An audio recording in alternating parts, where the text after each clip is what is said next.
మీరు మీ అభిమాన shows and serials TV కన్నా ముందు ఈటీవీ విన్ యాప్ లో చూడండి. Download and subscribe to ETV win app. 99 రూపాయలు మాత్రమే.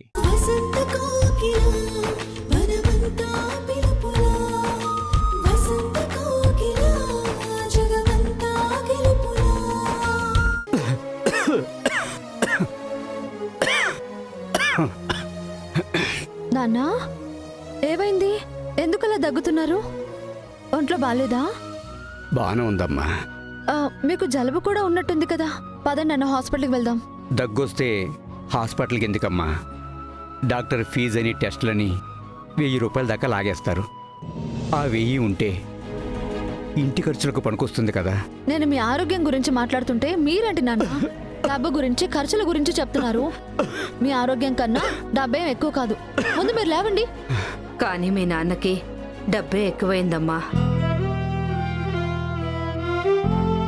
ఎంత వద్దని చెప్తున్నా పండక్కి మీకు కొత్త బట్టలు కొనాలంటే డబ్బులు కావాలని రాత్రంతా నిద్రపోకుండా పనిచేసి వచ్చారమ్మా. సుశీల, అవన్నీ ఇప్పుడు జ్యోతికి చెప్పడం అవసరమా? నిన్ను కషాయం పెట్టమన్నాను కదా, వెళ్ళి కషాయం పెట్టు.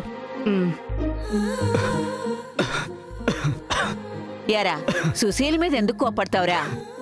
ఎవరో ఒకరు చెప్తేనే కదా నీ కూతురికి తెలుస్తుంది. తనకి తెలియడం ఎందుకమ్మా? అంటే మీ కష్టం నాకు తెలియకూడదా నాన్న? మేం మాత్రమే సంతోషంగా ఉంటే చాలా? మీ గురించి పట్టించుకోవద్దా? పట్టించుకోకపోవడం ఏంటమ్మా? కూతురు అయినా మా అందరి బరువుని బాధ్యతని నువ్వే మోస్తున్నావు. పెళ్లి చేసి అత్తారింటికి పంపాల్సిన నీతో ఉద్యోగం చేయిస్తూ నీ జీతం మీద ఆధారపడుతున్నందుకు నాకు చాలా బాధగా ఉందమ్మా. ఏంటి నాన్న ఇలా మాట్లాడుతున్నారు? మీరు నాకు జన్మనిచ్చారు, నన్ను బాగా చదివించారు, నాకు ఏ లోటు లేకుండా నన్ను చూసుకున్నారు. ఆకలి తెలియకుండా ప్రతిరోజు మాకు అన్నం తినిపించి మీరు తింటారు. ఒక తండ్రిగా మీరు చేసిన దానితో పోలిస్తే ఒక కూతురిగా నేను చేస్తున్నది చాలా తక్కువ నాన్న. ఎప్పుడు ఇలానే ప్రేమతో మాట్లాడి నా నోరు మూయిస్తున్నావమ్మా. కానీ మిమ్మల్ని పని చేయకుండా నేను ఆపలేకపోతున్నాను కదా. అది కాదమ్మా, మీ ఇద్దరికి కొత్త బట్టలు కొని చాలా రోజులయ్యిందని. నాకు చెల్లికి ఉన్న బట్టలు చాలు. పండగకి తప్పకుండా కొత్త బట్టలు వేసుకోవాలన్న ఆశ మా ఇద్దరికీ లేదు. ఇంకెప్పుడు డబ్బు గురించి మీరు ఆలోచించద్దు నాన్న. కావాలంటే ఆఫీస్లో ఓవర్ టైం చేసి నేను సంపాదిస్తాను. బావుందమ్మా. వాడారోగ్యం బావుండాలని నీ ఆరోగ్యం నాశనం చేసుకుంటావా? మా నాన్నకన్నా నాకేది ఎక్కువ కాదు నాన్నమ్మ. నాన్న, కారణం ఏదైనా సరే మీరు ఇంకోసారి ఇలా కష్టపడుతున్నారని తెలిస్తే మాత్రం ఊరుకునేదే లేదు. అమ్మ జ్యోతి, పనికి వెళ్ళడం పూర్తిగా మానేయలేను, కానీ నాకు చేతనైనా చిన్న చిన్న పనులు చేస్తుంటానమ్మా. దానికి మాత్రం ఒప్పుకో తల్లి. మీరు ఇబ్బంది పడకూడదు మరి. లేదమ్మా, కష్టం అనిపిస్తే వెంటనే మానేస్తాను కదా. అమ్మా, నువ్వే సాక్ష్యం. నాన్న మాట తప్పితే వెంటనే నాకు చెప్పాలి. సరేనమ్మా. అది ప్రత్యేకంగా చెప్పాలా? నీ దగ్గర మాట దాయడం మీ అమ్మకు అలవాటే లేదమ్మా. సరే, ముందు కషాయం తాగండి. అమ్మా, తర్వాత ఆవిరి కూడా పట్టండి, జలుబు కూడా తగ్గిపోతుంది. అవసరం లేదమ్మా, ఈ కషాయం ఒక్కటే చాలు. దగ్గు జలుబు అన్నీ తగ్గిపోతాయి. అమ్మ జ్యోతి, నువ్వు వెళ్ళి కాళ్ళు చేతులు కడుక్కునరా, టీ పెడతాను. సరే అమ్మా.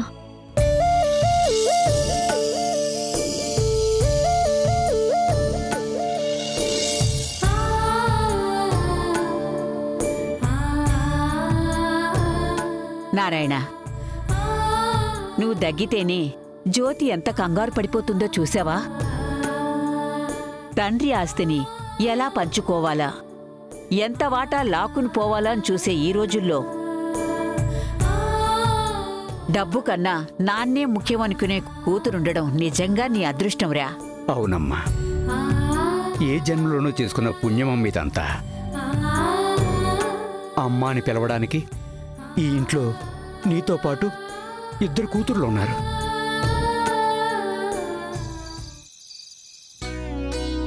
పెళ్లి విషయంలో నేను ఎంత అడిగినా ఒప్పుకోని సూర్య, నువ్వెలా ఓకే అనిపించావు? మీది గాంధీగిరి అయితే నాది దాదాగిరి. అంటే బెదిరించావా? లేదండి, సూర్యకు అర్థమయ్యేటట్టు అన్ని విషయాలు చెప్పాను. నీ వల్లే ఆకాశ్ అలా మూడిగా ఉంటున్నారు. నువ్వు పెళ్లి చేసుకుంటే మేమిద్దరం చాలా సంతోషంగా ఉంటాం, మమ్మల్ని బాధ పెట్టద్దు అని రిక్వెస్ట్ చేస్తే అప్పుడు ఓకే అన్నాడు. ఓహో, ఎమోషనల్ గా బ్లాక్మెయిల్ చేసావన్నమాట. బ్లాక్మెయిల్ అంటారేంటి? ఉన్న నిజాలే కదా చెప్పాను. ఎస్, నువ్వు చెప్పింది చేసింది చాలా కరెక్ట్ సంధ్య. నేనేదో సరదా కంటున్నానంతే. ఏదైతేనేం సూర్య పెళ్లి కొప్పుకున్నాడు, అది చాలు. ఇంత మంచి న్యూస్ తెలిసిన తర్వాత వెంటనే నేను సూర్యకి హగ్ ఇచ్చి థ్యాంక్స్ చెప్తే గాని నా ఎక్సైట్మెంటు హ్యాపీనెస్ తగ్గదు. సూర్య, సూర్య. ఏంటి ఆకాష్?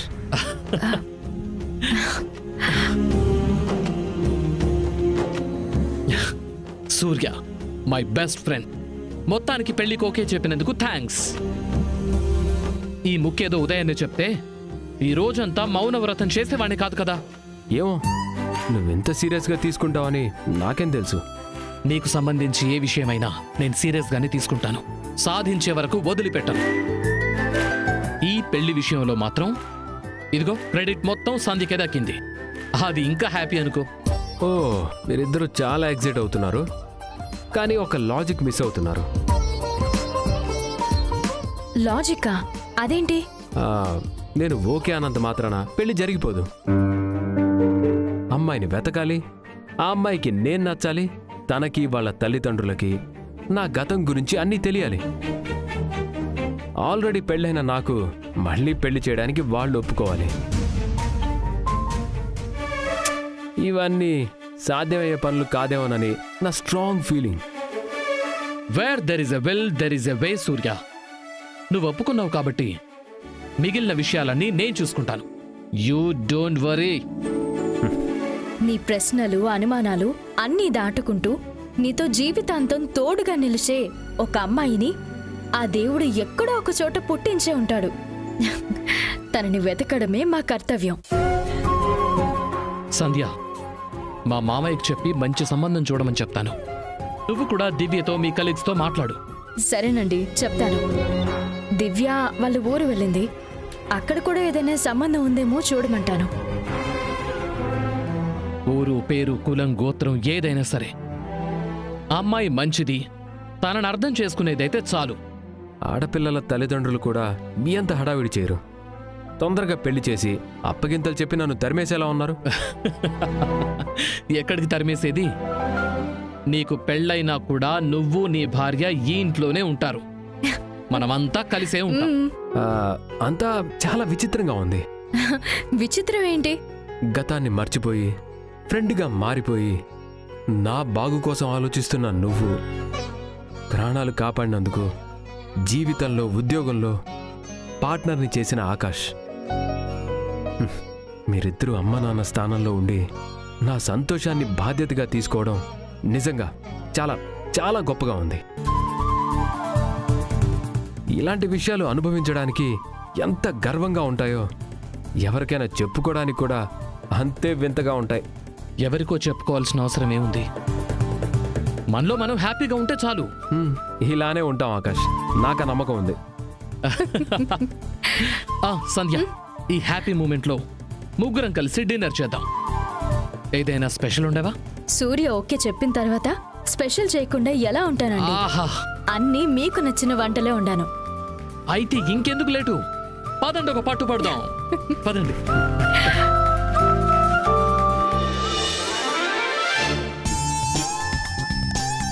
సంధ్య, సూర్యకి వడ్డించిన తర్వాత నువ్వు కూడా కూర్చో. అన్నీ ఇక్కడే ఉన్నాయి కదా, అందరం వడ్డించుకొని తిందాం. అవును సంధ్య, నువ్వు మాకు భోజనం వడ్డించడం అనేది ఒక ఫార్మాలిటీగా పెట్టుకోకు. ఫార్మాలిటీ అని కాదు, కానీ మీకు వడ్డించి తినడం ఒక పద్ధతిగా అలవాటైపోయింది. ఫ్రెండ్షిప్లో పద్ధతులు మార్చుకోవాలి సంధ్య. కొన్ని రోజులేలే సూర్య, రేపు నీకు పెళ్ళయ్యాక మీ ఆవిడ మా ఆవిడ ఇద్దరూ మనకు వడ్డించి ఆ తర్వాత వాళ్ళు కలిసి తింటారు.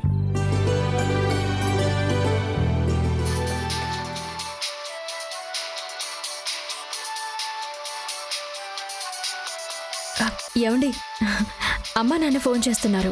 లిఫ్ట్ చేయి. హలో నాన్నా, అమ్మా సంధ్య, నేను భోజనం చేసిన తర్వాత మీకే ఫోన్ చేద్దాం అనుకున్నాను. ఈలోపు మీరే ఫోన్ చేశారు. అవునమ్మా, ఏదైనా విశేషమా? చాలా పెద్ద విశేషం అమ్మా. లాస్ట్ టైం మీరు ఫోన్ చేసినప్పుడు సూర్య పెళ్లి గురించి మాట్లాడారు కదా.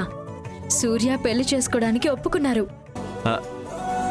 ఏంటమ్మా నువ్వు చెప్పేది? సూర్య ఒప్పుకున్నాడా? నిజంగానే సంధ్య? నిజం అమ్మా. ఆంటీ అంకుల్ నమ్మాలి అంటే నువ్వు నేను కాదు సంధ్య. సూర్యతో మాట్లాడించు. సంధ్య చెప్పింది నిజమే. కేవలం సంధ్య ఆకాష్ కోసమే నేను మళ్ళీ పెళ్లి చేసుకోవడానికి ఒప్పుకున్నాను. ఈ మాట వింటున్నందుకు చాలా సంతోషంగా ఉంది సూర్య. ఈ సంతోషానికి కారణం సంధ్యనే నాన్న. తన మాటలతో మాయ చేసి నో అని చెప్పిన నాతో ఎస్ చెప్పేలా చేసింది. ఆకాష్ అయితే పెద్ద సైలెంట్ యుద్ధమే చేశాడు. నిన్న ఇంట్లో వదిలొచ్చినందుకు ఈ విధంగా మంచి జరిగిందన్నమాట. నీ మనసు మార్చిన వాళ్ళిద్దరి రుణం మేము ఎప్పటికీ తీర్చుకోలేం. బాధ్యతలున్న చోట రుణాలు వడ్డీలు ఉండవాంటి.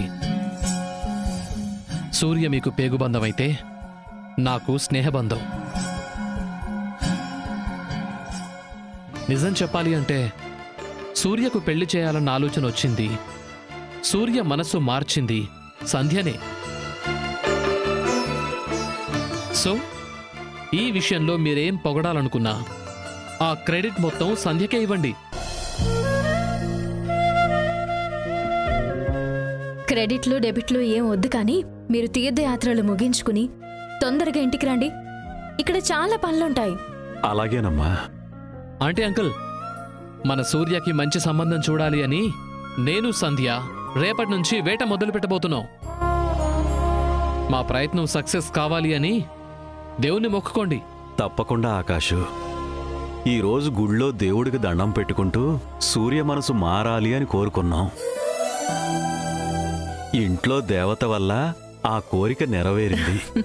ఇక మీదట ఆ దేవుడి దయ వల్ల అంతా మంచే జరుగుతుంది. నానా, భోజనం అయిందా?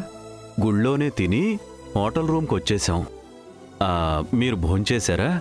ఇప్పుడే తింటున్నా నాన్న. సరే తినండి, రేపు మాట్లాడుకుందాం. సరే నాన్న, అలాగే. ఉంటాను నాన్నా.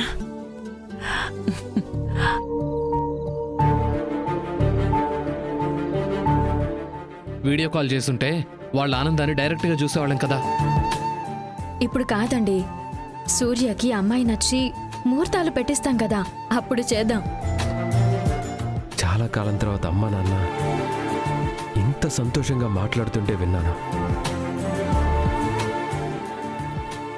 థ్యాంక్స్ చాలా చిన్న పదం, కానీ అంతకు మించి నాకేం చెప్పాలో తెలియటం లేదు. మాకేం చెప్పొద్దు, కానీ మేం తెచ్చిన సంబంధానికి వంకలు పెట్టకుండా ఉంటే చాలు. ఆ అమ్మాయిని వెతికేది మీరే కాబట్టి అందం గురించి గుణం గురించి నాకే ప్రాబ్లం లేదు. నా గురించి అన్నీ తెలిసి కూడా ఆ అమ్మాయి వాళ్ళ పేరెంట్స్ ఓకే అంటే ఇక ఏ వంక ఉండదు. ఇదిగో ఆ మాట మీదే ఉండు. త్వరలోనే ఇంట్లో పెళ్లి బాజాలు మోగుతాయి.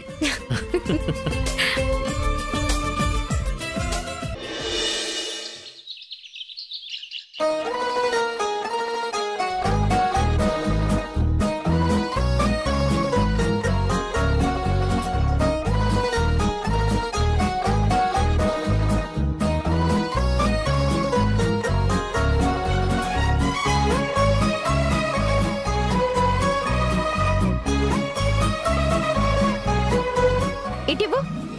ఏంటమ్మా నువ్వు తినేది లాక్కుంటావు? లాక్కోకపోతే మొత్తం ఖాళీ అవుతుందని పనిలో సాయం చేయడం రాదు కానీ కూర్చొని మెక్కుతున్నావు. నువ్వు చేసే పనిలో ఇన్వాల్వ్ అయితే అనవసరంగా డిస్టర్బ్ అవుతావు.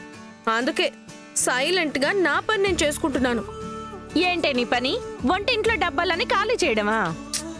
మన ఇంట్లో ఎలాగో ఇలాంటివి ఉండవు. ఇక్కడ కూడా తిననివ్వవా? ఇది మన ఇల్లు కాదు కాబట్టే ఆపుతున్నాను. నువ్వేమో మన ఇల్లు కాదంటావు. అత్త మామయ్య మొహమాట పడకుండా నీకు నచ్చినట్టు ఉండు అంటారు. ఒక్కొక్కరు ఒక్కొక్కటి చెప్తుంటే నేను ఎంత కన్ఫ్యూజ్ అవుతున్నానో తెలుసా? అబ్బో, ఈ మాటలకేం తక్కువ లేదు. రేపో మాపో పెళ్లి కావాల్సిన దానివి. పద్ధతిగా ఉండడం ఇప్పటి నుండైనా నేర్చుకో. పెళ్లి చేసుకుని అత్తారింటికి వెళ్ళిన తర్వాత ఏ పని చేయకపోతే నిన్ను పెంచిన పాపానికి అందరూ నన్ను తిట్టుకుంటారు. అమ్మా, నాకేం పనులు రానట్టు నువ్వు అలా మాట్లాడతావే?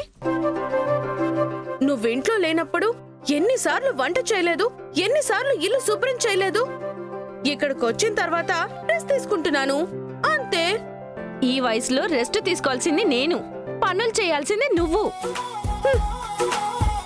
నీకు మీ నాన్న పోలికలు వచ్చాయి కాబట్టే ఇలా భయం బాధ్యత లేకుండా ఉన్నావు. ఆయన కూడా అంతే. కూతురికి పెళ్లి చెయ్యాలి, 4 రాళ్లు వెనకేసుకుందామన్న ఆలోచన లేకుండా అన్నీ అమ్ముకొని అప్పులు మిగిల్చిపోయాడు. నిన్ను ఏ కూలీ చేసుకునేవాడికి కట్టబెట్టాలన్నా నా చేతిలో చిల్లి గవ్వ కూడా లేదు. ఏం మాట్లాడుతున్నావమ్మా? నన్ను కూలి చేసుకునే వాడికిచ్చి పెళ్లి చేస్తావా? అంటే నా బ్రతుకు కూడా నీలానే అవ్వాలని కోరుకుంటున్నావా? నేనేం కోరుకోవడం లేదు, మన పరిస్థితి గురించి చెప్తున్నాను. ఈ ఇంటికి వచ్చిన రోజే మన స్థితిగతులన్నీ మారిపోయాయి. నాకు పెళ్లి చేసే బాధ్యత మావయ్య తీసుకున్నాడని నువ్వు మర్చిపోయావా? ఇప్పుడు నేను మావయ్య దగ్గరికి వెళ్ళి నాకు నీలానే డబ్బున్నవాడు, మంచి మనసున్నవాడు భర్తగా రావాలి, పనుల్లో అత్తలా ప్రేమగా హెల్ప్ చేసే తోటికోడలు కావాలని చెబితే అలాంటి సంబంధమే తీసుకొచ్చి నాకు పెళ్లి చేస్తారు. అది తెలుసా నీకు? మింగడానికి మెతుకులేదు కానీ నెత్తికి బంగారు కిరీటం కావాలన్నదంట నీలాంటిదే. ఉండడానికి చోటిచ్చి 3 పూటలా తిండి పెడుతుంటే నువ్వు కోరుకునే కోరికలు ఇవా? అమ్మా, మన గతం వర్తమానం ఎలా ఉన్నా భవిష్యత్తు మాత్రం బంగారంలా ఉండాలని కోరుకోవాలి. నా ఆలోచనలు నీకు అర్థం కావలే. ఏమో ఏమో ఎవరికి తెలుసు? నేను కోరుకున్నట్టే అందగాడు, డబ్బున్నవాడు, మామయ్యకి నచ్చినవాడు ఎక్కడే ఎక్కడో ఉండే ఉంటాడు. నా మెడలో తాళి కడతాడు. కళ్ళలు కనడానికి కూడా ఒక హద్దు ఉండాలి. ఆ హద్దులు రద్దులు నీకు, ఈ కావేరి కాదు. ముందు డబ్బా ఇవ్వు. నేనివ్వను. ఇటు ఇవ్వమ్మా. నేనివ్వను. ఇవ్వమ్మా. ఏంటోదిని గారు కావేరి మీద కోపడుతున్నారు? దీని అల్లరి, నా అరుపులు రోజూ ఉండేవేలేమ్మా.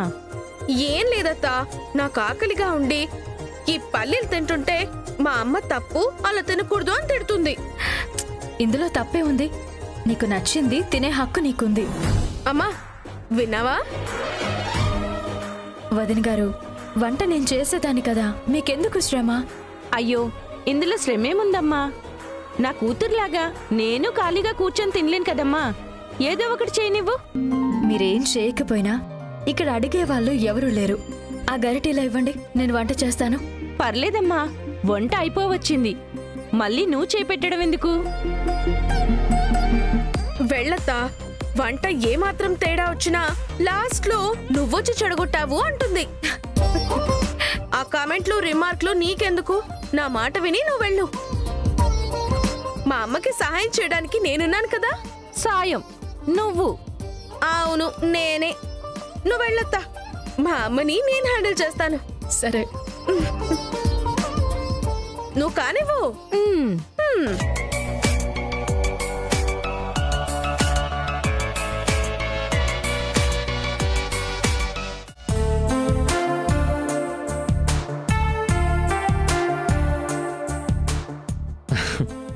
రా సంధ్య, కరెక్ట్ టైంకి వచ్చావు. నా డ్రెస్ ఎలా ఉంది? హ్యాండ్సమ్ గా కనిపిస్తున్నానా? ఈ లుక్ లో నన్ను చూస్తే అమ్మాయిలంతా పడిపోతారా?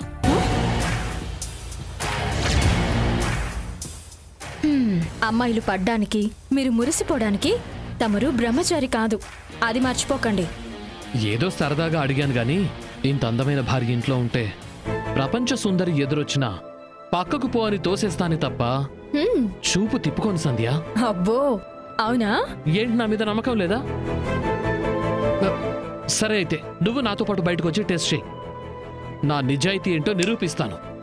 ఏం అవసరం లేదు, కానీ నాకు ఆ నమ్మకం ఉంది.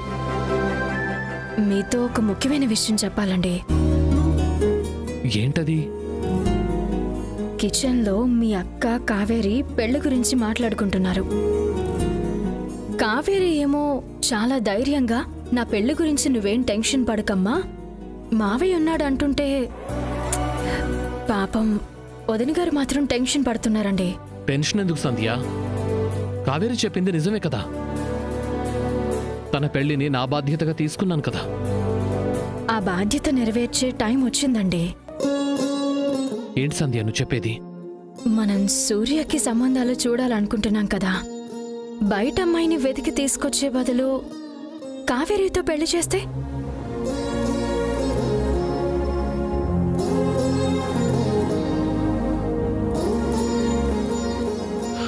వద్దు సంధ్య. ఎందుకండి? కావేరి సూర్య ఈడు చూడు బాగుంటుంది కదా. మనకి బాగుంటుంది, కానీ కావేరి మనసులో ఏముందో, అక్కేమనుకుంటుందో అది కూడా ఆలోచించాలి కదా. పెళ్లి కావలసిన కూతురుని తీసుకుని మన మీద నమ్మకంతో అభిమానంతో ఈ ఇంటికొచ్చారు అక్క వాళ్ళు. ఇప్పుడు సూర్యని కావేరితో పెళ్లి చేయమని చెప్తే అక్క నెగటివ్గా తీసుకోవచ్చు. నా కూతురికి నువ్వేదో దారి చూపిస్తావని వస్తే ఇలా రెండో పెళ్లివాడికి కట్టబెడతావా అని నన్ను కోపంగా అడగొచ్చు. అదీగాక కావేరి చాలా ఇండిపెండెంట్గా ఉంటుంది. పెళ్లి గురించి, ఫ్యూచర్ గురించి తనకంటూ ఒక అభిప్రాయం ఉంటుంది. మనం అవేవి ఆలోచించకుండా తొందరపడి ఇలాంటి ఆలోచనలు చేస్తే తర్వాత మనకే ఇబ్బందులు వస్తాయి. చూడు సంధ్య.